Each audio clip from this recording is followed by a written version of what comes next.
Welcome to the Rock and Road podcast. This is episode 2 of the 5th series.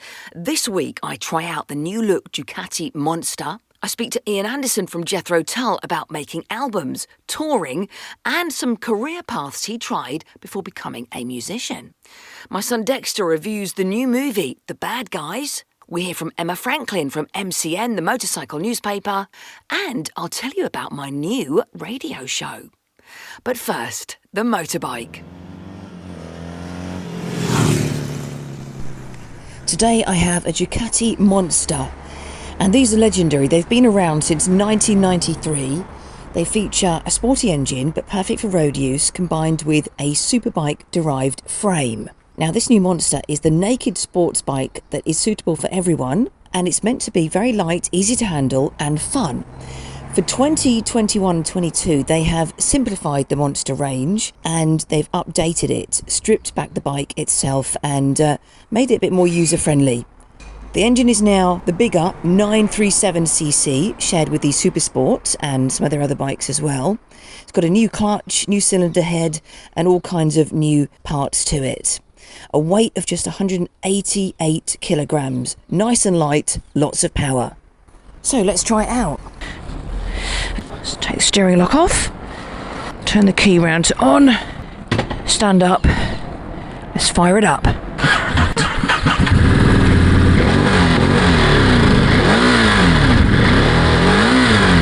Wow, that is a gorgeous engine sound. Okay, let's go.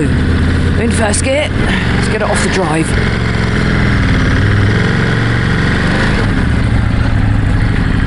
Oh, nothing coming. Let's go.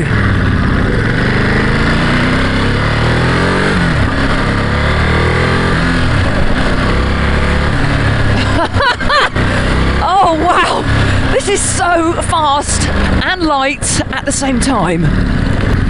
So what they had to be careful of when they brought out this newer version is to keep the essence of the old Monster going that's been around since the early 90s.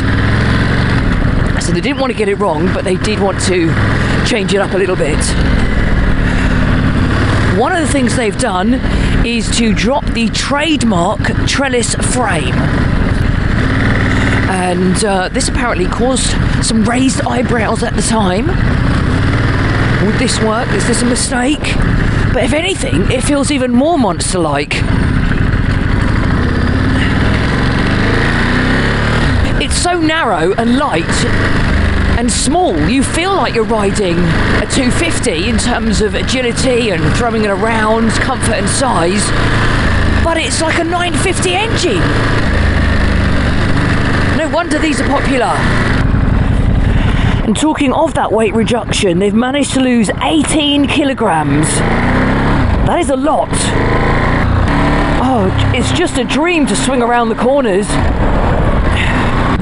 I'm just turning around at the petrol station. The turning circle has been improved, so you can do a U-turn in one hit.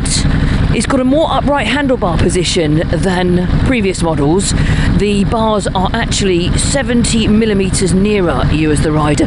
Pegs feel quite far back and further down, but I think that's a deliberate move, so you get that sporty feel. Now I've got my feet flat on the ground with my knees slightly bent, so really comfortable. The seat height is 820 millimeters, but you can have an optional seat configuration going down to 795 or even lower to 775 using the suspension lowering kit. So if you're a bit shorter, this could still really work for you. Really agile, as I said, and the idea of this bike is to deliver the best of both worlds. So a really thrilling ride for more experienced riders with the fast engine, the sporty feel to it, but also accessible for newer riders as well, with it being so light and comfortable and having that adjustment for the height. Let's have a look at the screen. Teaming with technology, there's a new 4.3-inch colour TFT dash, and you can opt between 3 different riding modes, 8-stage traction control, and check this out as well, it's even got a wheelie and launch control if you fancy doing some wheelies on this. Only downside I've found is the indicator is quite a stretch from my thumb. I don't really have small hands, but I find it It's quite a stretch and quite far out. That's the only bit of discomfort, and the clutch is quite heavy. When you've been in traffic for a while, it does start to hurt. But those are the only two downsides I can find so far. I've just pulled over at Marks and Spencer's petrol station, and just while I was looking at the TFT screen then, I still had the engine on, I just switched it off, and some guy at the cash machine goes, "Oi, that's so noisy." Yeah, it's noisy, it's a beautiful sound. The Ducati Monster, two variants available, the Monster and Monster Plus. It actually won the award last year for the best small naked at the 2021 MCN Awards. Prices are around £11,000. This is the Rock and Road podcast, Leona here, and now my chat with Ian Anderson of Jethro Tull.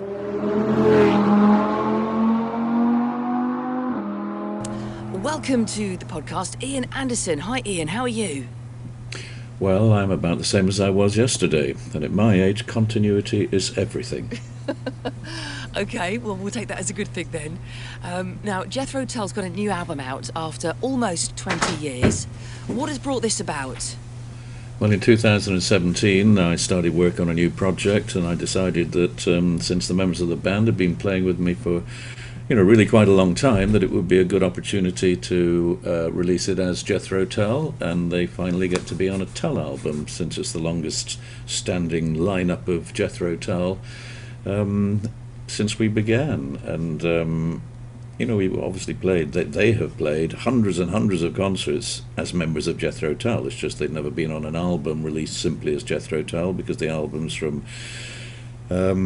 basically from 2004 onwards, I think, were all released under my own name. Can you tell me what the album is about? There's themes and inspiration for the album?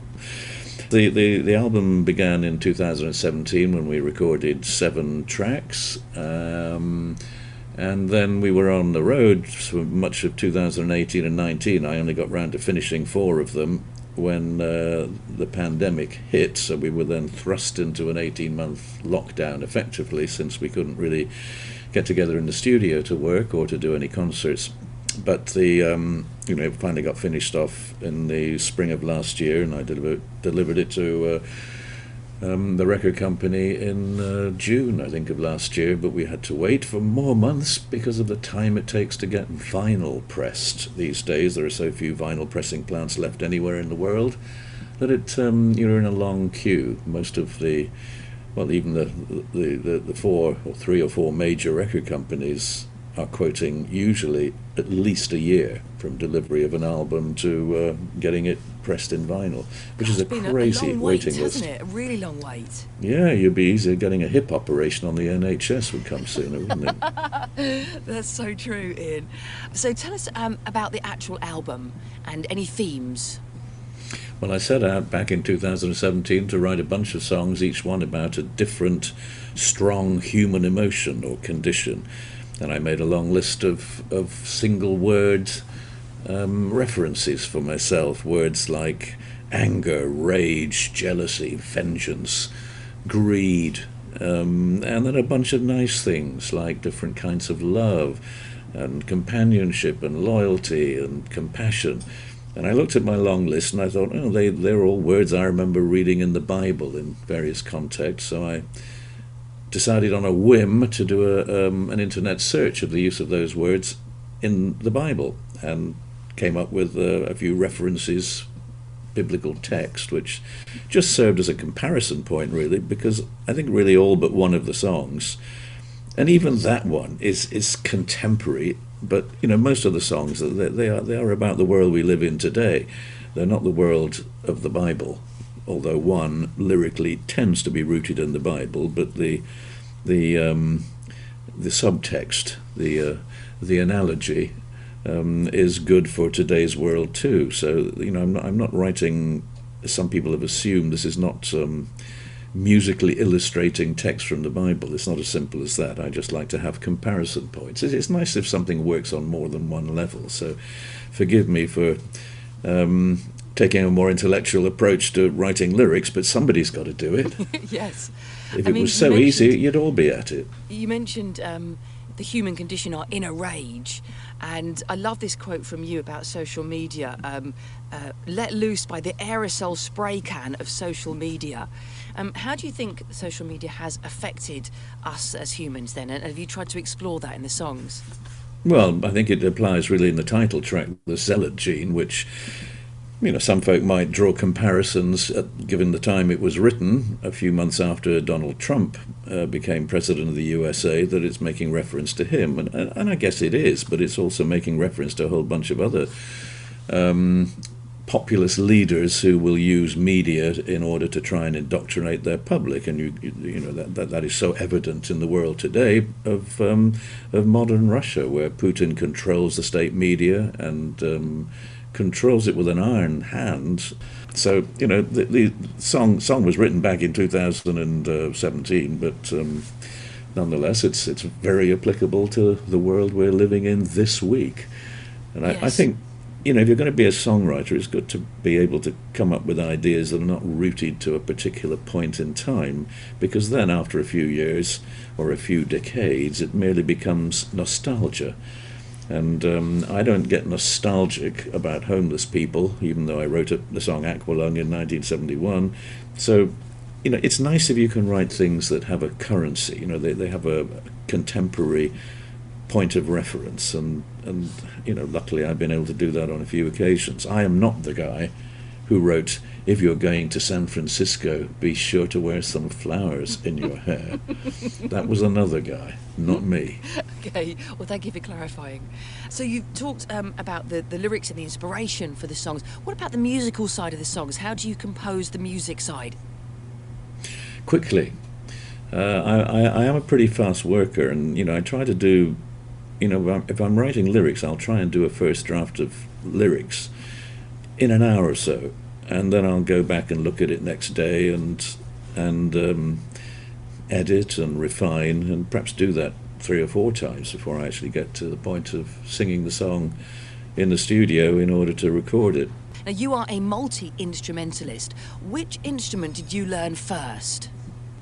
The guitar, which to this day is still perhaps the instrument I would most often use for writing music, and I play it a little bit on stage, but sometimes melodies will occur to me either in a very abstract way, if I'm walking down the street and humming to myself in the midst of rush hour traffic, suddenly a tune comes into my head, and sometimes it's when I'm just practicing or playing the flute for fun, I've got an idea for a melody. I love the fact that you use the flute, and it's just makes your songs have a really beautiful, unique sound. But just going back to the 60s, when you first started out, what was it like in the 60s starting out in a band? Was it hard to get begun and get noticed? Well, I think it was easier than it would be today. These days, you are just another band on YouTube, and the world is absolutely full of people wanting to be professional, successful pop and rock musicians. But I have to say it was probably easier. The odds against being successful back in the 60s were maybe 1,000 to 1. These days it's got to be 10,000 to 1. It's going to be a rough ride for people who burn their boats. So my advice to young musicians is, go for it. Follow your dream. Give it everything you've got for a couple of years, but have a plan B and a plan C, which is what I had back in 1967. What was your plan B and C? Well, actually, plan A back then was to be a policeman.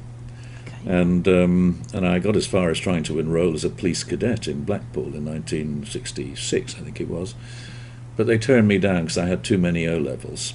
And then They turned you down because you had too many O-levels? Yeah, well, they gave me sensible advice, which is go back to school, get your A-levels, get a degree in law, and then come and see me again, and we'll give you a really good job in the police force, which was sensible, if avuncular advice. But I wanted to get going and follow a career track in the police force. I wanted to sit my sergeant's exam in my late 20s and be an inspector at the age of 30. I thought of it very much as a career. But that wasn't to be, so I decided plan B would be to be a journalist. And I went along to the Blackpool Evening Gazette and offered my services to be a trainee journalist and make the tea and run errands or do whatever I had, but they said they had no vacancy, so I ended up having to go for Plan C, which was to become an international rock star, so that's where I ended up. I can't believe that was like the last resort. That's so funny. Well, it was as far as my parents are concerned. I bet they were. They weren't overly excited about my heading in that direction, but 3 or 4 years later, I managed to buy them a house, and they could retire, and so they were, from a purely pragmatic point of view, accepted my career choice finally. Yeah, I bet they did. Oh, that's just such a great story. So that's how it all began for you. What about the sort of 70s and 80s? What were they like for you?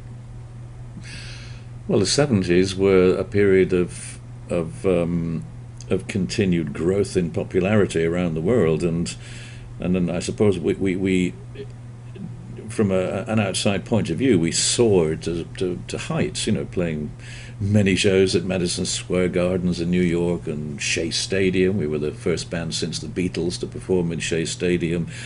And, the sign of success, with big selling albums and mega tours in many countries, that was, from the outside, looked like a big success story, but it wasn't something I was really enjoying very much because I didn't like playing enormous domes to huge audiences. I'm a theatre and concert hall kind of a guy. That's my happy hunting ground. So I don't like doing festivals. I don't like doing big sports stadiums or arenas.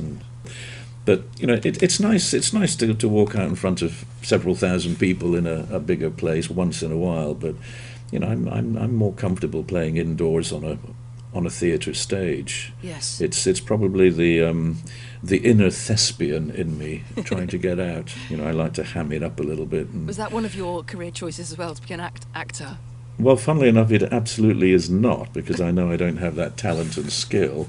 I've been offered a few movie roles in my life, and I have politely turned them all down, pointing out that I didn't feel up to the task, and certainly don't want to make a fool of myself by attempting it.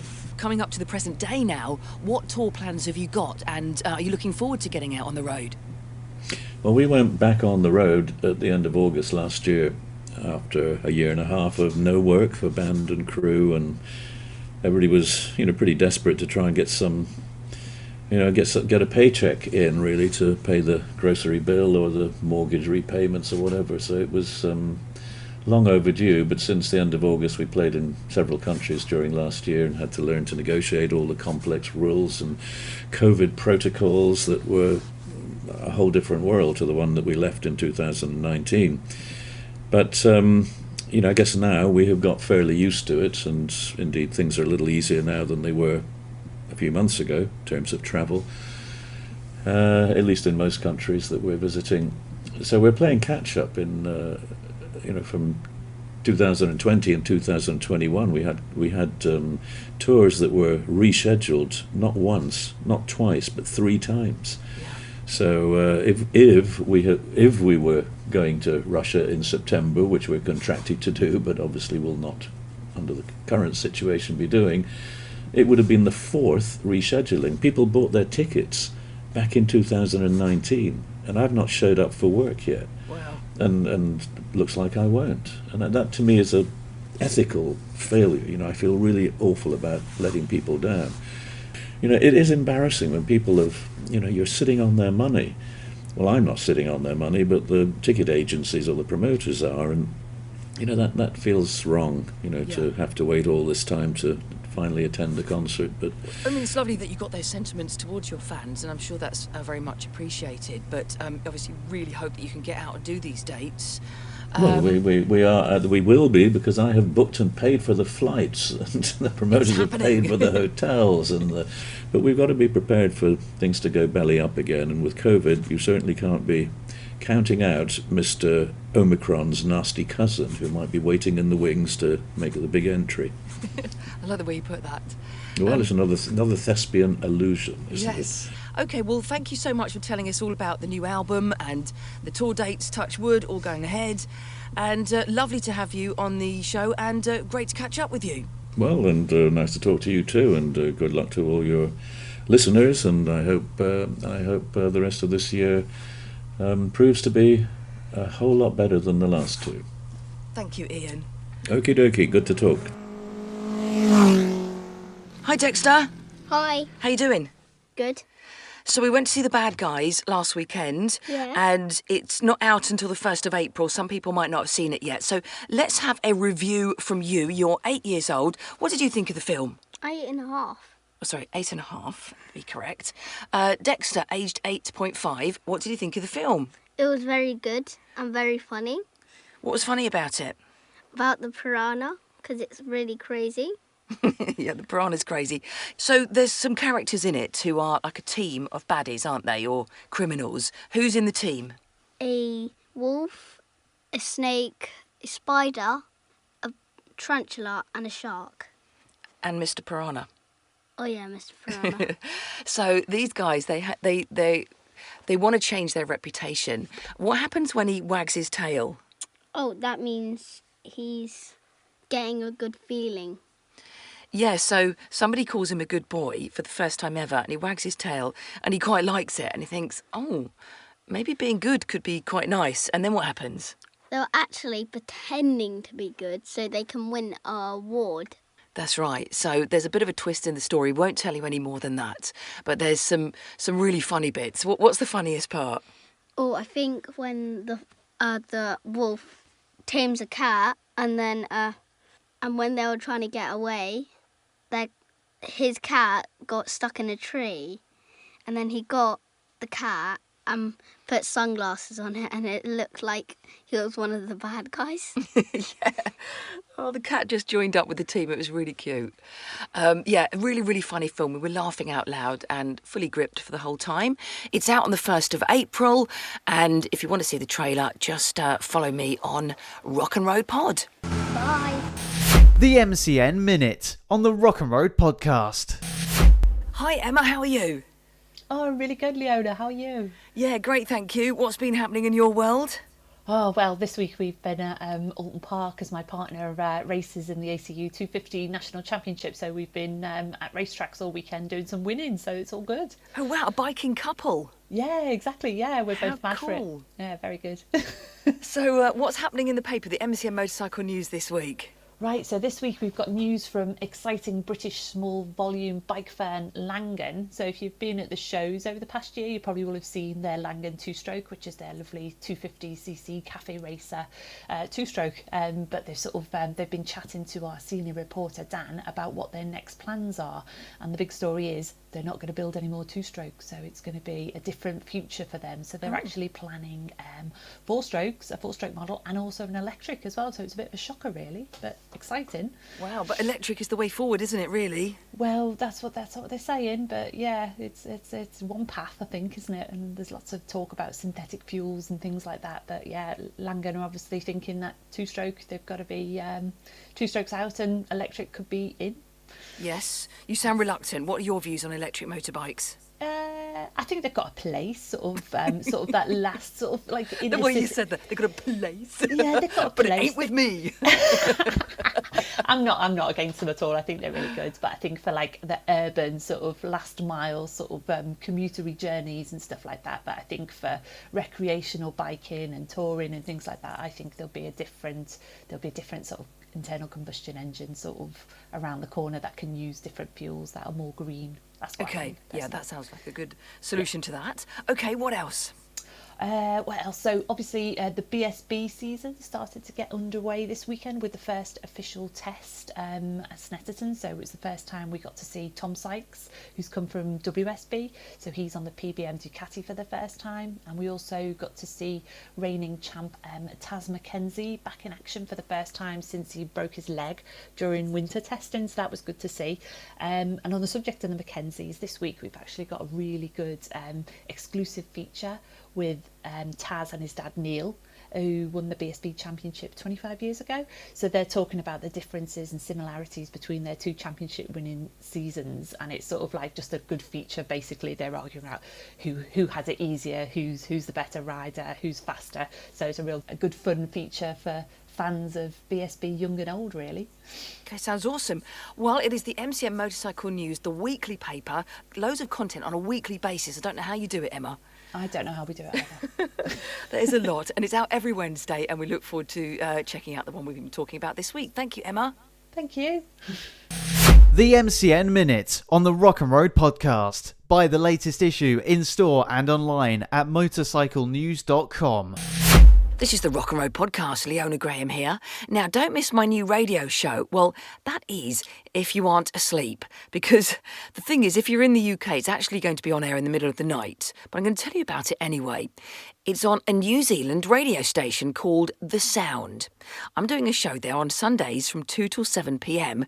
New Zealand time. So that is 2 till 7 a.m. on a Sunday morning, as we are behind by 12 hours. So if you're up all night on a Saturday or up at the crack of dawn on a Sunday, tune in. Of course, if you're in New Zealand, no excuses. I want you to listen every Sunday, 2 till 7 p.m, starting Sunday the 3rd of April. And you can find out more on thesound.co.nz. That's thesound.co.nz. Okay, well, that is it from the podcast this week. Once again, thank you so much for listening. It's hugely appreciated. Please like me on the socials as well, at Rock and Road Pod. You'll see photographs from this week's episode on there as well as previous episodes. Whatever format you're listening to it on, please like and review. Give us 5 stars. Go on, even if you don't like it. This is the Rock and Road Podcast. Catch you next time.